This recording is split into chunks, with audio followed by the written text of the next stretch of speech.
আমরা এখন এসেছি ইতাইপুর ড্যাম দেখার জন্য। অনলাইনে কিছু প্রবলেম হচ্ছিল বলে আমরা এখানে এসে টিকিটটা এখন কাটছি।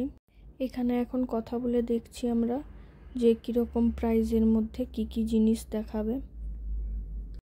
আজকে আবার 175 এআইজের ইতাইপুর স্পেশালের সমস্ত টিকিট বিক্রি হয়ে গিয়েছে।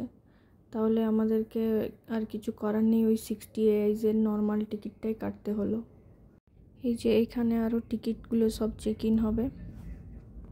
এই যে এখানে অনেকগুলো বাসও দাঁড়িয়ে আছে। এখানে মোটামুটি সবার টিকিট চেক ইন হয়ে গেছে। এই যে এবার হচ্ছে ব্যাগগুলো চেক ইন হবে, তো সেই জন্য ব্যাগগুলো সব জমা দেওয়া হচ্ছে। এখানে চেক ইন হয়ে গেলেই সমস্ত কিছু কমপ্লিট হয়ে যাবে, দিয়েই আমরা হচ্ছে বাসের জন্য ওয়েট করব। যে সমস্ত কিছু এখানে হয়ে গিয়েছে। এরকম বাসে করে পুরো ইতাইপুর ড্যামটা ঘোরাবে আর চারিদিকে দেখাবে কোথায় কি আছে না আছে। তো এই যে আমরা চলে যাচ্ছি বাসের কাছে। এখনও আমাদের বাসটা আসেনি, আমাদেরকে এখানে কিছুক্ষণ ওয়েট করতে বলল। এখানে আবার ড্যামের কিছু স্ট্রাকচারও দেওয়া আছে। যদি আমরা টিকিটটা আগের থেকে অনলাইনে কেটে নিতাম তাহলে ওই 175 এআইজের ইতাইপুর স্পেশালটা পেয়ে যেতাম। ওখানে অনেক ভিতরেও ঢোকায়, দেখায় অনেক কিছু।